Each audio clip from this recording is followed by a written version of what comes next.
Fala pessoal, soluções para o novo mundo, tentações, provações e pecado. Por que caímos? Hoje eu quero trazer uma breve reflexão sobre os ataques que recebemos diariamente de todos os cantos, no âmbito pessoal, no âmbito espiritual, no âmbito material e no âmbito familiar. E por que a maioria das vezes nós caímos nas tentações, sucumbimos às provações, né? Não aguentamos e acabamos nos cedendo ao pecado. Por que muitas das vezes isso acontece?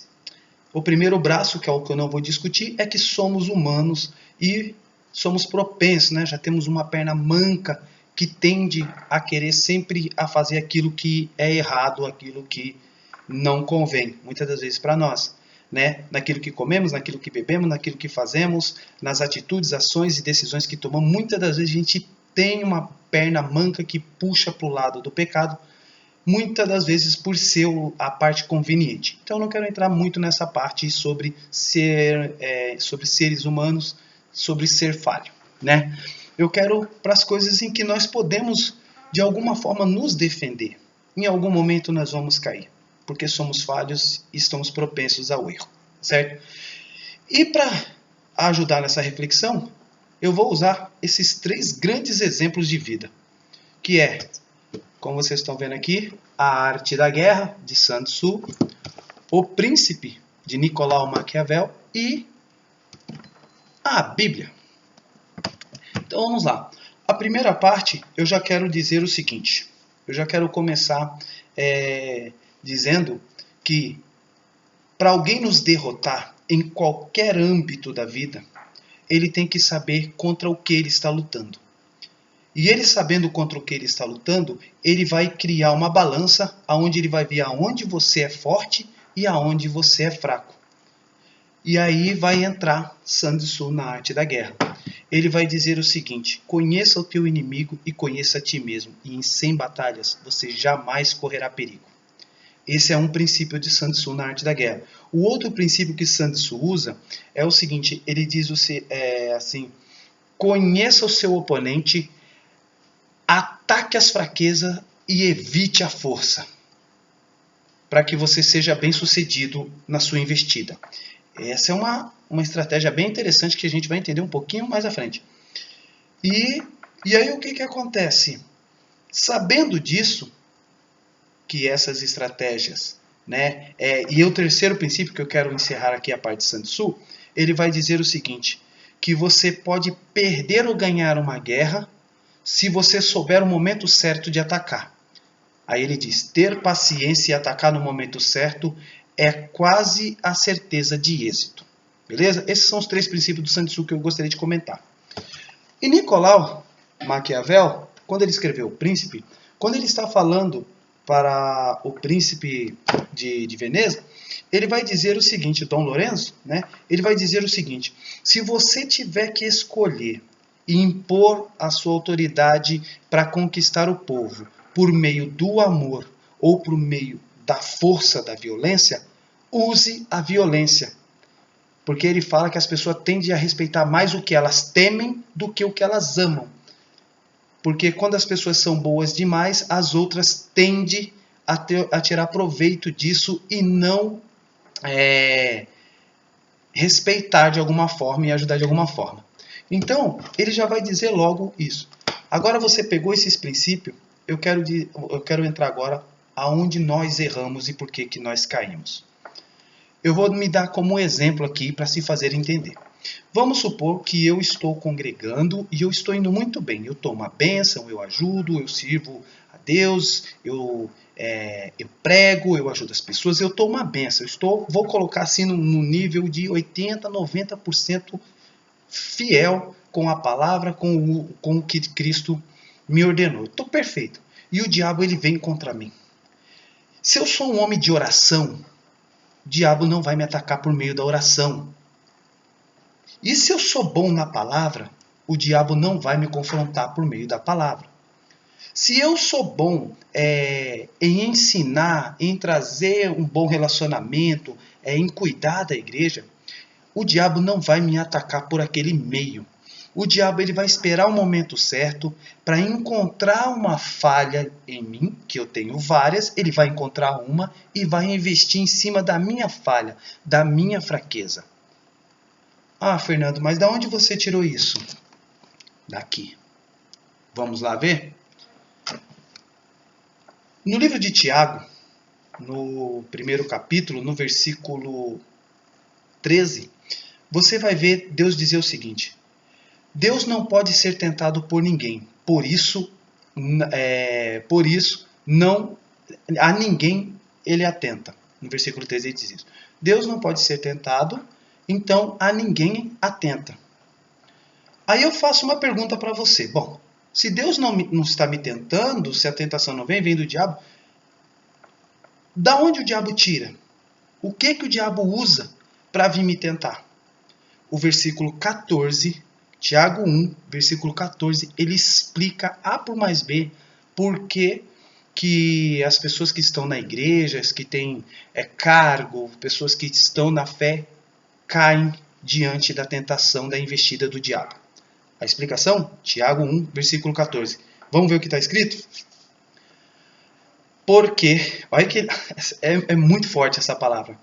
Ele diz assim, ninguém pode ser tentado a não ser por aquilo que deseja.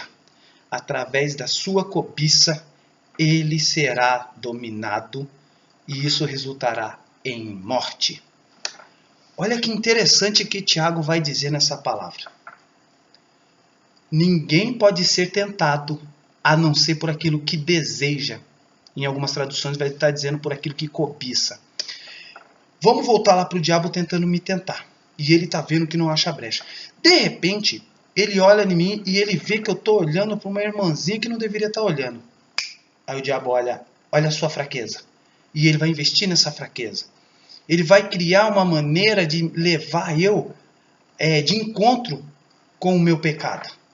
Ele vai criar a mesa para que eu se alimente daquele pecado.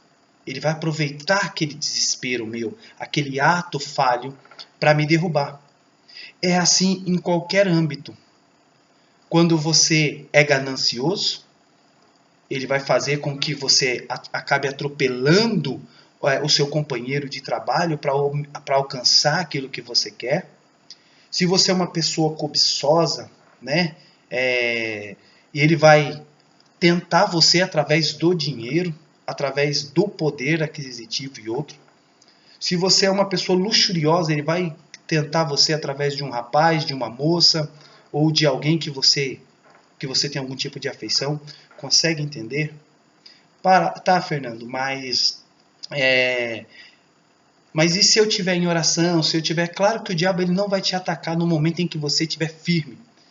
É por isso que eu tenho experiência nisso e eu tenho certeza que tem vários irmãos aí que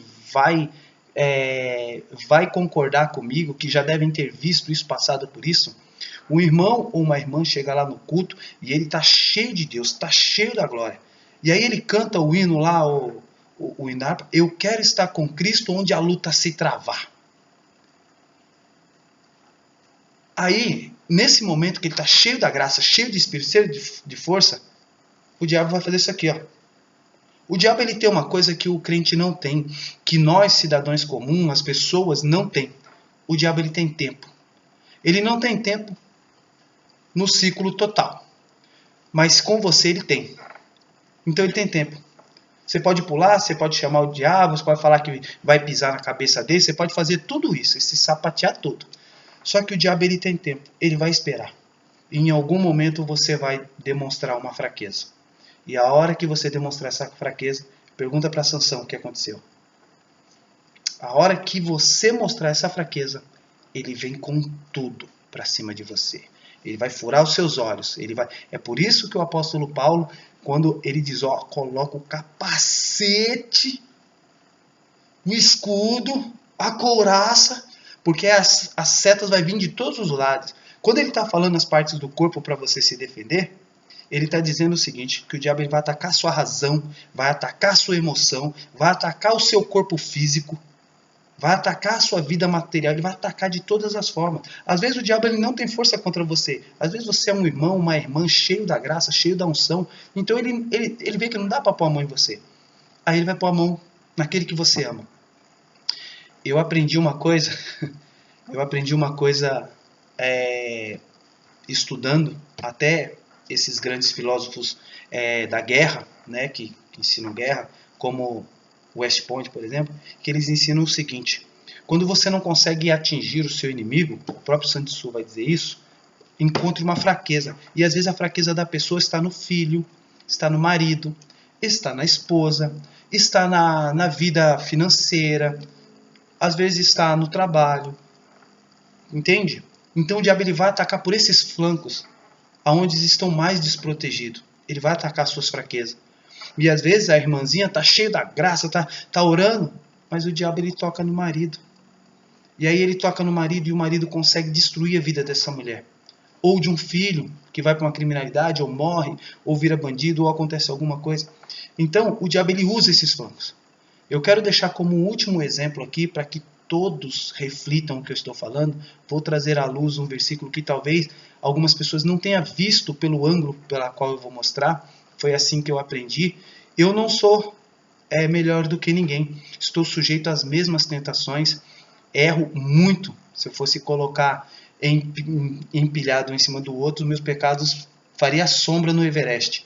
Então, assim, erro muito. Mas eu tento, de alguma forma, perceber por onde o diabo está me atacando, né? E assim eu posso continuar a minha luta. Jesus, vamos entender a tentação de Jesus. Depois de ter sido batizado por João Batista no Rio Jordão, Jesus foi conduzido pelo Espírito Santo ao deserto para ser tentado pelo diabo. Olha que interessante. Jesus foi para o deserto e o diabo foi junto. Jesus, o Espírito Santo e o diabo foi junto. Mas olha que interessante. Jesus tinha acabado de cumprir mais uma lei ali do mandamento, do batismo, né, do renascimento, do novo nascimento, e foi para lá. Jesus estava cheio do poder, cheio da glória, cheio da unção, cheio de Deus. E o que o diabo ficou fazendo? O diabo ficou de longe, aqui ó. Passou 1 dia, 2 dias, 3 dias, 4 dias, Jesus lá, orando, em jejum, 1 semana, 2 semanas, 3 semanas. E cadê o diabo? O que o diabo ficou fazendo? Quem já assistiu aqueles programas que passavam na antiga extinta Manchete e na Bandeirantes, que eram os Flashman, os Changeman, o Jaspion, o Giban e outro. Quando o monstro estava atacando, que dava aquele negócio, o super-herói ia se transformar. No caso do Jaspion, vou dar um exemplo, todo mundo conhece o Jaspion. Era 14, 15 segundos lá, quase 1 minuto, o Dylion para se... E o que o monstro ficava fazendo enquanto ele estava se transformando lá, desmontando a nave e virando o robô? É claro que eu fiz isso só para tirar um pouco do coisa. Então, passou 1 semana, 2 semanas, 3 semanas, aonde o diabo estava? Ele estava lá, olhando Jesus. Ele ficou sentado na frente de Jesus por 40 dias e 40 noites e não falou um A. Se você pegar os outros evangelhos, que são um pouco mais de 38 evangelhos que contavam a história de Cristo, tirando os que a Igreja Católica decidiu colocar aqui como canônico, né, que são Mateus, Marcos, Lucas e João, todos eles, quando se refere à tentação, nenhum fala aqui de nenhum movimento do diabo durante esses 40 dias. Mas aí, se você ler o texto mais atento, você vai fazer o seguinte, vamos fazer uma leitura sistemática do texto, que diz assim, ó: e tendo Jesus sendo conduzido pelo Espírito Santo ao deserto para ser tentado pelo diabo, tendo jejuado 40 dias e 40 noites, teve fome. Olha, tem uma vírgula lá, que você vai ver que vai dizer assim, ó: então se aproximou dele o tentador. Repare, após ter jejuado 40 dias e 40 noites, Jesus teve fome. Aí se aproximou dele o tentador. fome, fraqueza da carne, e o diabo se aproximou. Perceberam? O diabo ele não é tão burro assim quanto as pessoas pensam. Eu não estou aqui fazendo, não estou pegando pomponzinho e dizendo, o diabo, não estou falando isso. O que eu quero dizer é que o diabo ele não vai entrar numa batalha contra você para perder. Ele perde porque você está do lado de Deus. E você e Cristo é maioria. Então, a derrota do diabo vem pela graça de Cristo. Não vem por você. Porque se Cristo soltar da sua mão por um segundo, Satanás come você com batata. Ele te maceta, ele joga você no lixo. Vai aí, nas ruas das amarguras da vida, você vai ver 1 milhão de pastores, presbíteros, cantores, evangelistas, estão tudo lá. Geralmente esses caras, eles enfrentam o diabo debaixo da graça de Deus e vencem. Mas aí o cara pensa que ele venceu porque ele é o top. E aí ele solta da mão de Cristo. E na hora que ele solta da mão de Cristo, acontece o efeito de Pedro. Quando Pedro solta a mão de Cristo, ele afunda nas águas. É simples assim. 1 mais 1 é igual a 2. É uma matemática muito simples da gente entender. Então, sem querer alongar esse vídeo, só quero deixar esta parte para reflexão dos irmãos, para os amigos, para aqueles que são adeptos, que se simpatizam com a nossa palavra, com os nossos exemplos, com os nossos vídeos. Espero que todos tenham gostado, espero que tenham aprendido, espero que tenha ajudado. Se ajudou, continue na sua luta. Quando colocar os joelhos no chão, não ore por mim no sentido de ficar pedindo nada para mim, Mas assim, lembre de mim, porque eu estou bem, no sentido de que firme no propósito com a minha fé. Todos nós buscamos um propósito, que é chegar a Deus e que um dia possamos ser lembrados por Ele no último dia. Bom? Forte abraço, saúde e sucesso a todos. Está preparado para essa guerra material, física e espiritual nos dias de hoje que está tão complicado? Para mim, a solução para o novo mundo. Saúde e sucesso a todos e até mais.